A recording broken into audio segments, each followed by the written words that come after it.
Hello and welcome to Lantern Lane Stories. Tonight's story is When Little Wolferl Kissed an Empress. Welcome, little listener. Pull your blanket up high and let your shoulders sink into the pillow. Tonight, our gentle story begins long ago in a tall yellow house in the city of Salzburg. The year was 1762. Snow lay on the rooftops like soft sugar. Inside the house at Getreidegas number 9, a small boy stood on tiptoe at a harpsichord. His name was Wolfgang, but everyone called him Wolferl. He was only 6 years old. His fingers were tiny, but they already knew the keys by heart. "Papa, listen," he whispered. His father, Leopold, looked up from his music paper. The fire crackled. The room smelled of warm bread and beeswax candles. "That was lovely, Wolferl," Papa said. "You play like snow falls, soft, soft, soft." Wolferl giggled. His blue coat was a little too big. His shoes squeaked on the wooden floor. "May I play one more, Papa?" "One more," Papa said.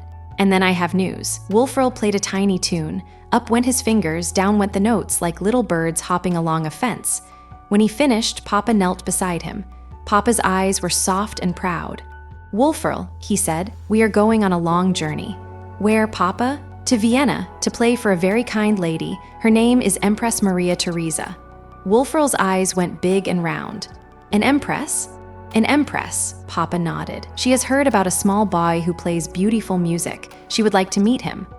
Wolferl looked at his shoes. He looked at the harpsichord. He looked at Papa. "Papa, is Vienna very far?"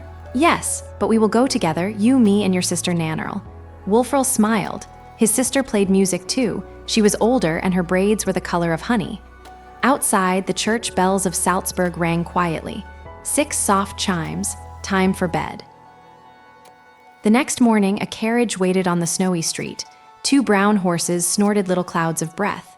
"Climb in, Wolferl," Papa said. Wolferl climbed in. The cushions were red and a little dusty. Nannerl was already inside, holding a small music book. "Wolferl, look," she said. "I drew you a picture." It was a tiny piano with a smiling cat sitting on top. "I love it," he said. The horses stepped forward. Clip, clop, clip, clop. Salzburg slipped behind them. Hills rolled past. Pine trees stood in white coats. A river sparkled like a silver ribbon between the trees. Wolferl pressed his nose to the cold window. The glass smelled like winter. "Papa," he asked, "what does an empress look like?" Papa thought for a long moment. "She is tall," he said. "She wears a long silk dress, and she has 15 children of her own." 15? Wolferl said. "That is a lot of children." "Yes," Papa laughed. "She is used to little ones, so you do not need to be afraid." Wolferl thought about this. He swung his small feet. "I am not afraid," he said. "I am only wondering." The carriage rocked gently. The wheels made a soft song on the cold road. Nannerl began to hum a tune. Wolferl hummed a different note underneath, and the 2 voices wove together like ribbons. After many hours, Wolferl saw something far away through the window. Roofs, towers, bridges, a great city, glowing in the late sun. "Papa," he whispered, "is that Vienna?" "That is Vienna," Papa said. Wolferl held his breath. Vienna looked like a picture from a storybook. The next afternoon, a tall coach carried them out to the Schönbrunn Palace. The walls of the palace were the color of butter. The windows shone like little ponds.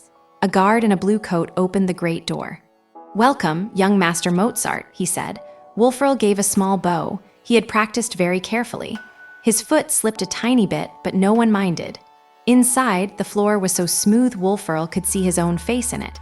A kind lady in a white apron took his coat. "Are you the boy who plays?" she asked.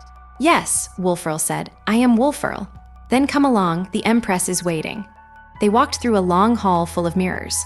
Wolferl saw himself 100 times. 100 small boys in matching red coats, all walking together. He waved at one of them.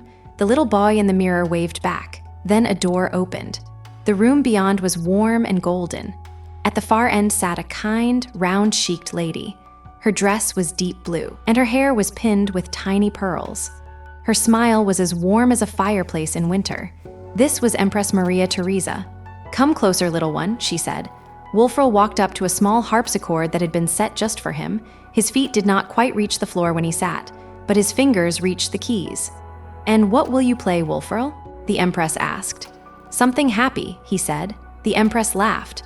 Her laugh was soft, like the sound of pages turning. Wolferl placed his hands on the keys. He took a breath. Then he played The notes drifted up like bubbles, bright, quick, then slow and sweet like honey poured over warm bread. The whole room was quiet except for his music. The candles seemed to lean closer to listen. When he finished, no one moved for a heartbeat. Then the Empress clapped. The whole court clapped. The sound was like soft, sudden rain. "Wolferl," the Empress said, "that was wonderful." Wolferl was very happy, so happy that he forgot all his careful manners. He hopped down from the bench. His shoes made a small thump on the polished floor. He ran across the room. His coat-tails flapped behind him. He did not stop at the proper line. He did not give the proper bow. He went all the way up to the Empress. And then he climbed right up onto her lap. The whole court gasped, but the Empress laughed. A big, warm, surprised laugh. "Oh," she said. Wolferl looked up at her. His cheeks were pink. His eyes were shining like little stars. "You are very kind," he said.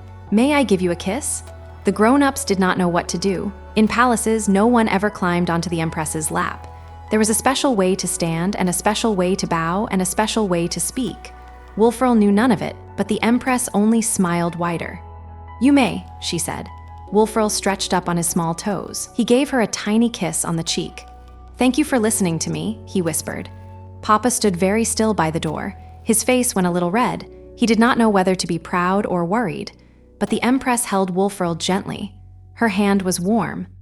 "Little Wolferl," she said softly, "you do not yet know all the rules of court, and that is just fine. Tonight you played from your heart. That is the best music there is." She lifted him carefully down. Then she turned to a maid. "Bring the boy a slice of cake," she said, "and one for his sister, and a warm coat for the long road home." Wolferl beamed. Cake was very good news indeed. Many years later, that small boy grew up to be Wolfgang Amadeus Mozart. He wrote music that people all over the world still love. But on that golden afternoon, he was just a 6-year-old in a coat one size too big who had played a happy song and given an Empress a kiss. Outside, snow began to fall on Vienna, soft, slow, like tiny notes drifting from the sky. The carriage rolled gently home through the wide streets. Wolferl yawned a giant yawn. Nannerl leaned her sleepy head on his shoulder. "Wolferl," she whispered, "that was the best day." He said. He was already half asleep. Papa pulled a wool blanket over them both. "Sleep, my little musicians," he said. "The Empress liked you very much." The horses' hooves made a slow, sleepy song. Clip, clop, clip, clop. The lanterns of Vienna blinked one by one in the falling snow. Fathers blew out candles. Mothers hummed quiet songs. Children pulled their blankets up to their chins. Far away in Salzburg, the tall yellow house at Getreidegasse No. 9 was waiting for the family to come home. That house is still standing today. People walk inside and whisper, "This is where little Wolferl first learned to play." In the carriage, Wolferl smiled in his sleep. He was dreaming of the Empress's warm laugh and the soft rain of gentle clapping hands. And so, Vienna also slowly, slowly fell asleep. Good night.